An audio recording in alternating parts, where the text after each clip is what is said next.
శ్రీశైలం మల్లన్నకు ఓ భక్తుడు ఖరీదైన కానుకను అందజేశారు. అమెరికాకు చెందిన కొత్తపల్లి సునీల్ దత్ అనే భక్తుడు కుటుంబ సభ్యులతో కలిసి స్వామివారికి బంగారు, వెండి వస్తువులను బహూకరించారు.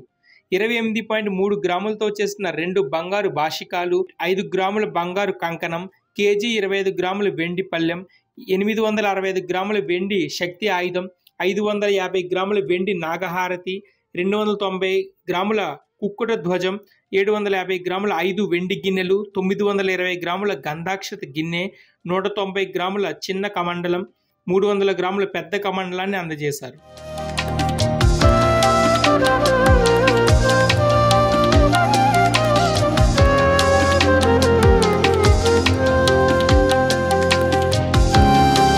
మరోవైపు నంద్యాల జిల్లా పగిడాలకు చెందిన కౌలూరి సింధూర అనే భక్తురాలు కూడా 810 గ్రాముల వెండి పళ్ళెం, 350 గ్రాముల వెండి పళ్ళెం, 615 గ్రాముల 3 వెండి చెంబులను మల్లన్నకు బహూకరించారు.